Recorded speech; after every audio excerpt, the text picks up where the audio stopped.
मारा था सुग्रीव का भाई रामचंद्र के रूप में धोखे से, तो श्री कृष्ण जी के रूप में वही आत्मा विष्णु की अवतरित जन्म हुआ वासुदेव के घर, देवकी जी के गर्भ तय।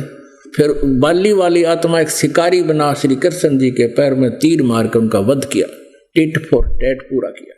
तो ये भगवान अपना भी कर्म दंड नहीं समाप्त कर सकते, अपना भी कर्म किया जो मस्तिष्क में लिखा भोगना ही पड़ेगा। अन्य का तो ये करा ही नहीं सकते, फिर किसी प्रकार भी दूर नहीं कर सकते, छुटा नहीं सकते उससे। तो इस प्रकार ये पूर्ण परमात्मा जो है कबीर भगवान, ये आपके प्रारब्ध के सभी संस्कारों को जो आपको हानिकारक होंगे नष्ट कर देंगे। मासा घटे न तिल बधे, विद ना लिखे जो लेखे, और सच्चा सतगुरु मेट कर ऊपर मार दे मेघ। फॉर एवर मेघ मारना, फॉर एवर कैंसल, दोबारा बोए नहीं जाम इसे कर दे। और वैसे तो एक मासा घटे ना तिल बढ़े, जो लिख दिया उसमें कोई अंतर कोई भी भगवान नहीं कर सकता, ना ब्रह्म कर सकता ना परब्रह्म कर सकता। ब्रह्म को सरपुरुष भी कहते हैं, परब्रह्म को अक्षर पुरुष भी कहते हैं, लेकिन परम अक्षर ब्रह्म ही कर सकता है। तो यहां अध्यात्म ज्ञान से जब आप परिचित हो जाओगे तो फिर आप इस माया की हवस में अपना जीवन नष्ट नहीं कर सकते। आप भक्ति करना और फिर देखना वो समर्थ भगवान है, अन्य प्राणियों से आपको अधिक धन भी देगा यहां पर, लेकिन आपको इतना ज्ञान भी देगा कि इस माया को तू अपना मत समझना, तेरी दुश्मन हो जाएगी, क्योंकि फिर आशा रह जाएगी, यही फिर जन्म हो जाएगा। तो इस प्रकार इस तत्व ज्ञान से आपके ऊपर जितना भी आवरण अज्ञान का चढ़ा हुआ है और जितना भी प्रभाव इन तीनों गुणों का आपके ऊपर है, ये निष्क्रिय हो जाएगा, धीरे धीरे होगा। भक्ति बढ़ाते जाना और फिर ये निसंतान केवल संतान प्राप्ति की ही इच्छा रखता है। अब उसका भी कारण है, उस प्राणी का कोई दोष नहीं, क्योंकि हमारा समाज इस काल की प्रेरणा से इतना प्रेरित है कि जिस भी किसी बहन भाई को संतान प्राप्त नहीं हुई उसने जीर्ण नहीं दे, उसका जीना हराम कर देते हैं। कोई तक कहेगा कि तो बेऔलाद है, इसका सुबह सुबह माथा ना देखना। यहां तक भी इन नकलियों ने हमें मूर्ख बना रखा है। और फिर जैसे कोई रिश्तेदार आता है, दूर की रिश्तेदारी का, पूछता संतान है कोई बहू पे, तो कहते नहीं, कितनी वर्ष हो गए विवाह को? 10 वर्ष हो गए। ओहो, फिर तो दूसरी शादी कर दो, यानी एक और बीमारी पैदगढ़ में गलवा देंगे। वह बहन रोए कि एक और आओगी छाती पे, और उसका ना हो जब क्या करेगा, एक और जुड़ गया। तो कहने का भाव ये है कि हम फिर इस ज्ञान के आधार से ये मुसीबतें मोल नहीं लेंगे, भगवान पर विश्वास करेंगे। यदि परमात्मा चाहेगा कि आपके हित में है तो संतान अवश्य देगा। यहां आपको दिखा दें, एक का 27 साल में जो ने पुत्र दिया, उसकी उम्र उस टाइम 54 साल की थी, ब्याह 27 के बल्कि ज्यादा 30-35 साल की बात। और एक लड़की हो गई थी, फिर उसके बाद कोई संतान नहीं थी, 20 वर्ष तक लगा था। उसके बाद फिर पुत्र हुआ। एक का जो है ना 26 साल में 2 कन्याएं हुई। अब वो क्या करते हैं, संतान न संतान मांगे हैं। परमात्मा कहते हैं कि तुम इस ज्ञान से परिचित हो और मोक्ष को मुख्य रख, क्योंकि कोट जन्म तन भरमत होगे, कुछ ना हाथ लग्या रे, कुकर सुकर खरगोया भोरे, तू कौआ हंस बगारे। क्या मांगो कुछ थिर न रहाई, देखत डैन चला जग जाई, 1 लाख पूत 1.25 लाख नाती, उस रावण के आज दीवान बाती। एक पुत्र मांग लेगा भगवान ते, और वह इच्छा पूरी ना हुई तो भगवान छोड़ के फिर कहाँ जाएगा, फिर धक्के खाएगा वहीं पर। परमात्मा क्यों नहीं आपको संतान देंगे, वो तो इतनी दे देंगे, हाथ जुड़वा देंगे आपकी, हाथ जुड़वा दें। अख बंद करो भगवान, यहां ऐसे भी प्राणी आपको दिखा देंगे। लेकिन आप उद्देश्य क्या लेकर आए हो, उस उद्देश्य को थोड़ा सा चेंज करना पड़ेगा। और वो इस ज्ञान से होगा। तो क्या बताते हैं, आप एक पुत्र मांग भी लोगे भगवान दे भी देगा। तो केकला टूट गया। आप कभी अपने दादा को याद करते हो? परदादा कदे याद आवे आपके? सपने में भी ना आता। तो कहने का भाव यह है कि यहाँ की व्यवस्था से परिचित हो, भगवान जो दे वो ठीक है, फिर भी परमात्मा आपको अवश्य देगा जो आवश्यक वस्तु होगी। रावण के 1 लाख पुत्र थे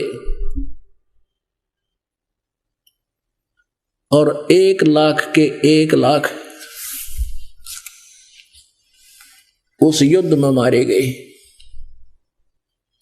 उसके कोई दीपक जलाने वाला शेष नहीं रहा, कोई दीपक जगानिया नहीं मिला, उसने सर्वनाश को प्राप्त हुआ। और यदि आप जी का एक पुत्र भी हो गया तो उससे क्या लाभ होगा? अच्छी बात है, भगवान चाहेगा तो उससे देगा आपको, ये सत्कर मानना। लेकिन ये अध्यात्म ज्ञान है पुण्यात्माओं, ये आध्यात्मिक मार्ग है, इसमें समझना पड़ेगा। जगत का और भगत का कहते आए हैं कि आपस में विरोध ही रहा है। कारण क्या है? क्योंकि संत यानी भगत के विचार आध्यात्मिक होते हैं और जगत में रहने वाले व्यक्ति के विचार संसारिक होते हैं। संसारिक व्यक्ति तो सन्नी संतान को बुरा मानते हैं और संत निसंतान को बहुत अच्छी आत्मा मानते हैं कि वो बहुत ही नेक आत्मा है। क्योंकि हमने मोक्ष प्राप्ति करवानी है और यहाँ पर हम एक दूसरे के साथ संस्कारों से जुड़े हुए हैं। कोई पुत्र बना है तो पिछले संस्कार से आपको बताया कि एक तो ऐसा बेटा होता है, पिता तो शराब पीता है, हुक्का पीता है और बेटा को मां के उसकी पूर्ति करता है और ना उसको शराब के पैसे मिले 36 गाल सुनाता है, गाली देता है बेटे को और बेटा फिर उसको पिता को दे रहा है। तो वो पुत्र जब कभी पिता था उस पिता का, कभी वो पुत्र उस पिता का पिता था, तब उसने ऐसा ही उसके साथ किया था। अब वो अपना बदला ले रहा है। एक ऐसा बाप है सारी उम्र कुमा कुमा के रख देता है और बेटा शराब पीता है, काम नहीं करता है, उसके सारे धन का नाश करता है और पिताजी बैठकर रो रहा है एकांत में। उसके कमाए हुए धन को व्यर्थ वो उड़ा रहा है, तो वो पिछले जन्म में बाप था या किसी और संस्कारवश उसने भी उसके ऐसे ही पैसे बर्बाद किए होंगे। तो यहां परमेश्वर के तत्व ज्ञान में कहा है कि एक लेवा एक देवा दूतम और कोई किसी का यहां पिता नहीं पुतम। ये तो ऋण संबंध जुड़ा एक ठाठा, अंत में सब 12 बाटा। अब ये नहीं कहा परमात्मा ने कि तुम पिता पुत्र के नाते को भूल जाओ, नहीं, ये भी ये भक्ति मार्ग के विरुद्ध होगा। क्योंकि हमें जो भी रोल मिला है हम उस रोल को ठीक नहीं करेंगे तो हम कुपात्र हैं। वो पात्र अच्छा नहीं होता, वो किसी ने भी अच्छा नहीं लगा करे। तो जब तक आप जी का जैसा भी नाता एक दूसरे के साथ है इसको निभाओ और साथ में भक्ति करो परमात्मा की, तो ये समर्थ शक्ति जो है आपके इन संस्कारों को अपनी वीटो पावर से आसानी से क्लियर करवा देगा, समाप्त करवा देगा इसी जन्म में। आगे आपका एक दूसरे के प्रति कोई संस्कार शेष नहीं रहेगा, फिर आप आगे कहीं जन्मोगे नहीं। उद्देश्य यही होना चाहिए। और जिसके संतान है ही नहीं वो तो स्टेज पे पहले आ लिया मोक्षाली पे, और अब उसको चाहिए सतभक्ति करनी, समाज की नहीं सुने। तो पुण्यात्माओं ये आध्यात्मिक मार्ग है। अभी जो प्रथम बार आए हैं उनको तो ये बात समझवाओ नहीं, क्योंकि वो तो पहली क्लास के बच्चे हैं और जिनको 2-3 वर्ष 4 वर्ष 10 वर्ष हो गए इस मार्ग पर लगे रहिए ज्ञान सुनते, वो बच्चे हाई क्लास के हैं, उच्च क्लासों के हैं, उनका ये बात आसानी से घर कर रही है। अब जैसे अज्ञानतावश किसी को संतान है नहीं, वो अज्ञानतावश केवल संतान ही उत्पत्ति उद्देश्य रखता है और भगवान से विमुख हो जाता है। कोई उसको बहका देता, वहां एक मंदिर में माथा टेक दे संतान हो जाती है, वहां डंडी का धागा बांध जाओ संतान हो जाती, फिर वो धक्के खान फिर लग जाएगा और यहां से दूर हो जाएगा, उसकी के दुर्गति होगी। फिर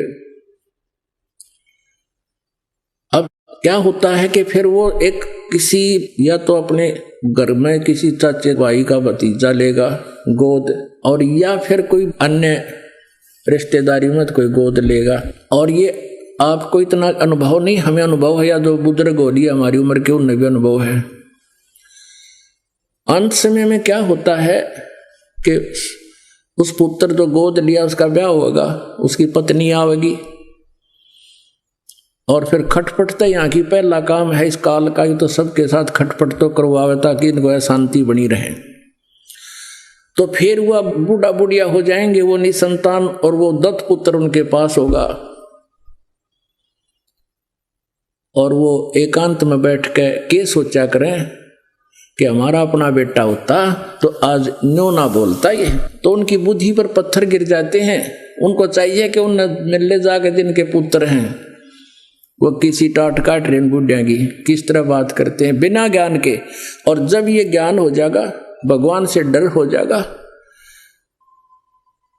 फिर आप अपने बुजुर्ग तो छोड़ दूसरों की भी सेवा करोगे, उनसे भी विनम्र भाव से बोलोगे, उनकी आत्मा को आप दुखा नहीं सकते। और यदि आप किसी वचन से कर्म से किसी की आत्मा को दुखाते हो तो आप भक्ति नष्ट कर लेते हो। अब फिर क्या होगा, जैसे आदमी तो जैसे तैसे जीवन व्यतीत कर लेता है, लेकिन बहन जो होती है माई, उसको एक विशेष बात खटकती रहती है कि तू बांझ होगी, तेरे को बांझ की पदवी मिल गई। और अंत में वो इसी दुख में मर जाती है कि मेरा संतान होती तो मुझे ये कलंक नहीं लगता। जो परमेश्वर से दूर हो जाते हैं, दूर हैं, नहीं इस ज्ञान से परिचित हैं, भक्ति नहीं करते, उनकी ये दशा होगी। फिर यू काल क्या करेगा उसके साथ, जीवन मनुष्य का नष्ट करवा कर अगले जन्म में कुतिया का जन्म देगा उस बहन को, उसको आत्मा को। और फिर नो कहेगा ले काट ले कसर सारी जामन की, 8-8 कट्ठे जाम पैदा कर ले। फिर सुअरी बनाएगा अगले जन्म में, नेक्स्ट जीवन में। अब 12-12 कट्ठे पैदा कर। अब यहां हम मनुष्य जीवन में जो संतान है उसमें इतनी ममता सतोगुण के प्रभाव से, और पशु योनि में भी वही ममता, वही लगाव एक जैसा। तो पुण्यात्माओं, ये तत्व ज्ञान रूपी रोशनी के अंदर आप फिर इस कीचड़ में बड़ो को नहीं, इसमें प्रवेश नहीं कर सकते। परमात्मा आपको मोक्ष उद्देश्य से यहां बुलाते हैं। जो अन्य आपके कष्ट हैं वो सब नष्ट हो जाएंगे। आपका दारिद्र्य टोटा भी नहीं रहेगा, आपका शारीरिक कष्ट भी नहीं रहेगा। और आपको यदि मालिक चाहेंगे कि कोई संतान ऐसी देना चाहेंगे कि उसको हानि ना करेगी, तो अवश्य वो संतान भी देंगे। और जिनका मोक्ष कराना है, जिनकी ये बात समझ में आ जाएगी, उनको फिर संतान की आवश्यकता स्वयं भी नहीं रहेगी। और फिर भी अगर चाहेंगे तो परमात्मा अवश्य सब कुछ कर सकते हैं। यहाँ बहुत प्रमाण है ऐसे, क्योंकि जब तक आदमी पहली बार आता उसको ज्ञान नहीं होता, कितना कह ले, कितना सुना ले। धीरे धीरे भक्ति बढ़ेगी, भक्ति से अंदर का मैल साफ होता है, अंदर की जो आत्मा पर रंग चढ़ गया इस काल का वो खत्म होता है। फिर ये एकदम जच जाती है ये बातें, और परमात्मा सब कुछ आपको देगा। जो